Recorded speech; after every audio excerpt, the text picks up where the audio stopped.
We're all searching for it, or people. The ones you can call when you're at the end of your rope. The ones you ask for advice in a difficult stage or deciding on which jeans to buy. The ones who you share dreams and hopes with, who get you to the gym and love your kids like their own. Motherhood was never meant to be a solitary role, and now it doesn't need to be.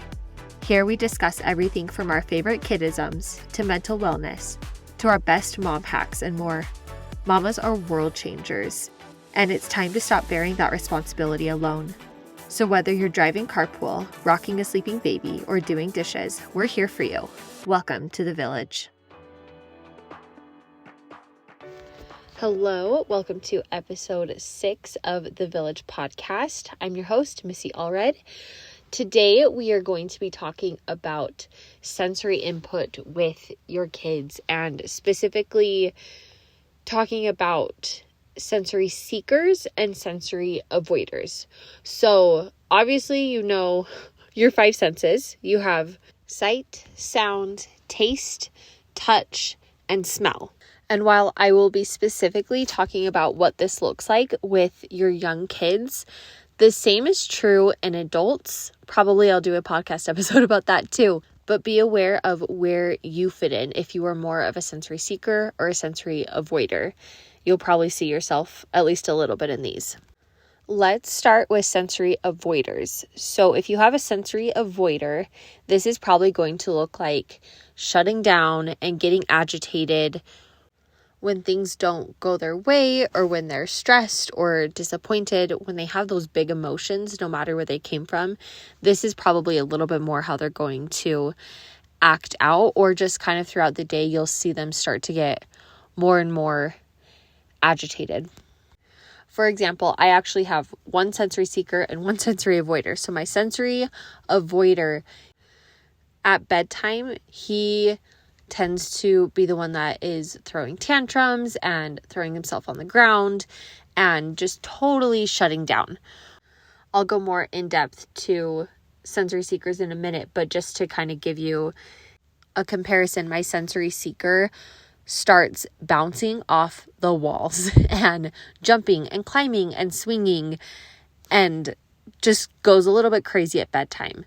So a good way to tell the difference is to look at those harder times of day, which is your kid moving towards. So those sensory avoiders are going to be more of your tantrum kids. Not that the other ones won't, but they're going to be more the ones that are throwing themselves on the ground. So with your sensory avoiders, the goal is to present them with less stimuli. So think about how much information is coming to your brain at any time. I just want you to look up from whatever you're doing and just look around and really think about all the things that you see. So for example, I am sitting here in my closet and staring at my clothes, and I see every single texture and every single pattern and every single color. And then there's my husband's stuff. And then there's laundry baskets and all these shoes and so many different things. And I see the texture on the wall. I see my yoga mat that has some texture on it. I see my carpet that has texture. I see all the texture on every single piece of clothing that's slightly different, and my legs are touching a few different pieces of clothing. And if I sit and think about all of the different senses that my body's feeling, the clothes on me, the ground underneath me, and when you really start thinking about it, there is so much information that is coming into our brain all at once. Luckily, our brain has a filter that can let the important things through and discard the things that don't matter, because truthfully, every single texture and color and pattern and all the different things in my closet don't really matter. When I'm looking for them, then it matters. So our brain is really cool that way, where it can filter out. So this is why when you get a new car, all of a sudden you see that car everywhere you go, because you have now told your brain this piece of information is important, and it will now let that information through. So you'll see it all over on the roads. So our brain has this filter, but sometimes the things that we deem important, there's so much of it at once that our brain gets overwhelmed. This is actually what's happening when we get overstimulated, is there's too much information coming through our brain at once that we don't have the capacity to filter it and process it and do with the information that we need to. This is why you get overstimulated. This is why your kids get overstimulated. So often these sensory avoiders are really just overstimulated and they need less stimuli, but especially with young kids, they don't know how to do that. So some ideas of things you can do is just to start with a hug. When they are feeling these really big emotions, start with a hug. Not only does that help them feel loved, like we talked about last week with love languages, but it also is a nervous system regulation technique because it tells our body that it's safe. So if you remember back to episodes 2 and 3, our brain and body are trying to keep us safe, and a body at rest cannot be stressed. And so if we can relax our body, it will tell our brain, okay, you're safe. It will calm your brain down and you can go back to a more regulated, calm, rational state. The same thing happens with our kids. So giving them that hug calms their body and it lets them focus on one stimuli. It gives them a little extra dose of love. It's a lot of things. It's really helpful. That has been my number one tool for my sensory avoider son is when he's upset, I ask him if he wants a hug and I start with that before I do anything else because I cannot talk to a little kid who is completely irrational and freaking out. It just doesn't work. So if I can get him back to a calm state, that helps a lot.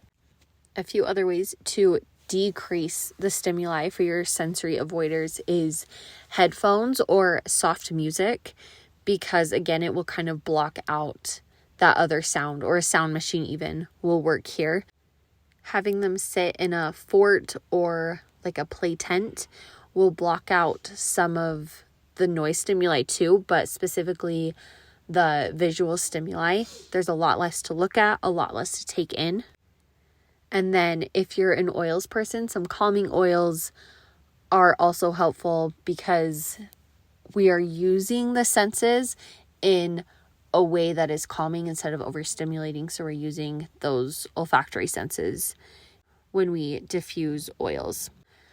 As an example, when my son gets overstimulated, I like to send him into his little pop-up play tent with a blanket and a book, and he will just sit in there and he will come back out a different kid. He is so much more calm. If he's really overstimulated, I will start with that long, tight hug and wait for him to end it. Sometimes he's only there for a few seconds and sometimes he's there for a couple minutes. But that's actually a really good way to teach your kids to understand how to listen to their bodies, because he always will let go at some point and stand up more calm and regulated and able to talk through things. And so he's starting to recognize, okay, if I hug mom, I need this long. Okay, now I'm listening to my body. I'm feeling good now and I can move on with my day. It's been really fun to watch him. So with the hug and then going into a place where he can unwind and take in less stimuli for a few minutes so he can come back out and be ready for the barrage of stimuli that is normal life. So on the opposite hand, we have our sensory seekers. And like I said, these are the kids that are bouncing off the walls at bedtime and you're like, I know you're tired. How is it that you have this much energy? And it's because they need extra stimuli to actually calm their nervous system. If you remember back again to those nervous system regulation episodes, if you haven't listened to those, those would be a really good place to start. It'll give you a little bit more context for this episode. But if you remember back to those, we talked about how exercise is one of the best ways that we can move through our stress cycle. So it puts us in a state of stress and then naturally moves us back to a state of rest. This is kind of what these sensory seeking kids need, is a way to let out that steam and come back to a rested state. So if you have kids that are climbing the beds and jumping off all the time at bedtime, they need a little extra stimulation before they go to bed. That is going to be the way to calm them down. So some other examples of this is making sure that these kids have plenty of active time as much as possible. These are the kids that are outdoors all the time, playing and running and jumping, especially during the warm months. I know those winter months can be really hard. And I actually have a guide coming that is full of indoor activities for these kids where you feel like you're going crazy because it's winter, and even when you go outside, you don't last as long and they need a little bit more. This is for you. It's coming really soon, so keep an eye out for that. But some other things that they can do if you aren't getting outside at all or not as much is rough and tumble play. You can create obstacle courses out of whatever you have at home. Use your dining room chairs, use pillows, use paper plates, use cups, whatever you have will work. The guide will actually have a lot of ideas on these obstacle courses too. So again, stay tuned for that. We have done a lot of animal walks at our house. So crab walks or bear crawls or snake slithers, or I've had my kids come up with some. My favorite was my 4-year-old decided to do, we had just been to the aquarium earlier that day. And so he did a stingray slide or something like that. I don't even remember exactly what he did, but he totally came up with his own thing and was so proud of it.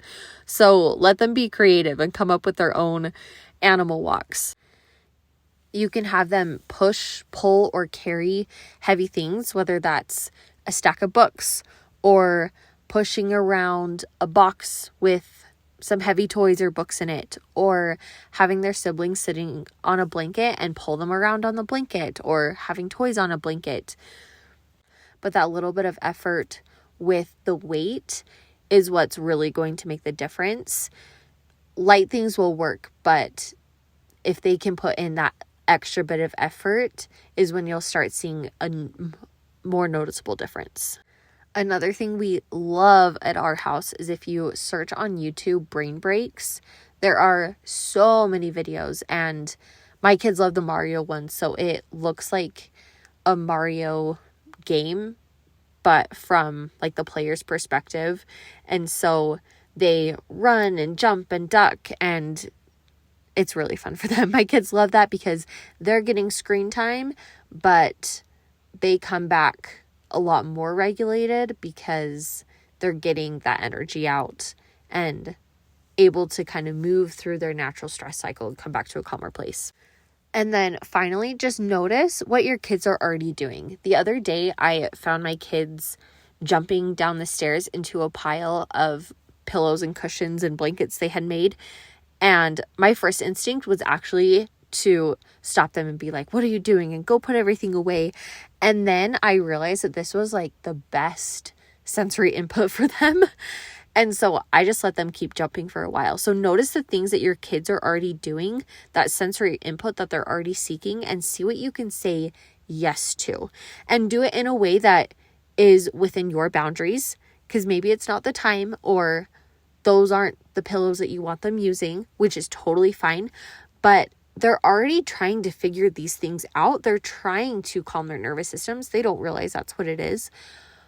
But notice what they're doing and say yes as much as you can. Like I said, my natural instinct is usually to tell them no. My oldest son loves to swing on his bed, and I want to tell him no. And when I really think about it, it's fine. It's maybe not fine in the middle of trying to say prayers or read scriptures as a family, but before that or after that, it is fine. So setting those clear boundaries with your kids, things that work with your boundaries and your family's boundaries, but also saying yes, but, right? Yes, you can totally do that, but let's wait until after we're done with this. Or, yep, you can do this for 3 minutes and then it's time to come sit down. Your kids are telling you what they need if you have the eyes to see it. And that takes some patience and some practice. But as you do, I think you'll start to see, okay, my kid is definitely a sensory seeker. My kid is definitely a sensory avoider.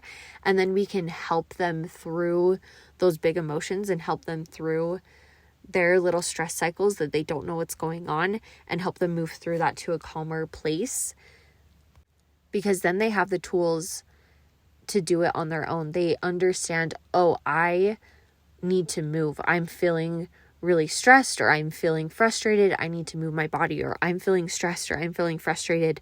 I need to go take some time to myself to calm down in a quiet place. As you do this more and more, you'll start to notice that your kids will do it on their own. My 3-year-old has gotten better at coming and saying, Mom, I just need a hug. Usually I still have to say, okay, do you need a hug first before we talk about this? But more and more often he's said, I just need to snuggle you, or I just need a love for a minute. And it's so cool to see that they really do catch on. They really are listening. The more we practice, the easier it is for us and for them. So I hope this was helpful and you are starting to see maybe where your kids fit in and have some ideas of some activities you could do either to increase the stimuli for your kids or decrease the stimuli, whichever they need to come back to that calm, regulated state. Last thing is magic in the mundane. So this week I kind of had this epiphany. If you saw my Instagram, then you probably saw this reel that I posted about how I've been feeling this nudge that I need to let my kids do things more on their own. And I have been fighting it because if you have kids, you know that once you involve them in cooking or cleaning or most daily life tasks, it takes longer. And I just didn't feel like I had the patience for that. But I kept coming back to this of, I need to let them help. I need to teach them these things. I want them to know these things.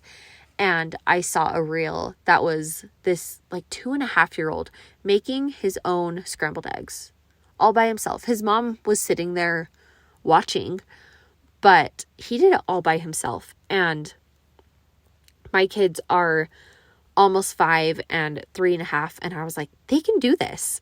And so I sat down with them yesterday, and my 3.5-year-old loves quesadillas. And so I taught him how to make a quesadilla, and my 4-year-old wanted scrambled eggs. And so I taught him to make scrambled eggs. And then this morning, as soon as I walked in the door from the gym, he was like, Mom, I want to make scrambled eggs again. I'm like, hey, let's do it. And it was just so cool to see that they are so capable. And even just from the first time to the second time making eggs with my 4-year-old, he was so much more confident. He knew what to do. He wasn't he was still cautious with the stove, but he was more confident and wasn't freaking out about it like he was the first time.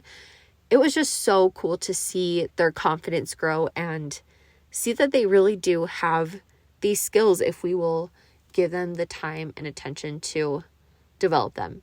And it was just super special and fun that he went and asked for more time. I hope you enjoyed this episode and found a few takeaways that you can implement. As always, I want this to be something where you feel empowered to do 1% better. This is not a change everything you're doing, because you are doing great. And I hope you find some tools here that make life a little bit easier and help you enjoy motherhood a little bit more and enjoy the season you're in with your kids and have the tools to be able to teach them so that they have these tools for the rest of their life. Thanks so much for listening. I will talk to you next week. Thanks for joining me on this week's episode. I would love to hear your thoughts on it, so message me on Instagram at @themissy_allred. There is always room in our village, so if you enjoyed it, will you please send it to a friend or leave a rating and review? Make sure you're subscribed so you don't miss the next episode. Thank you for being here. I'll talk to you next week.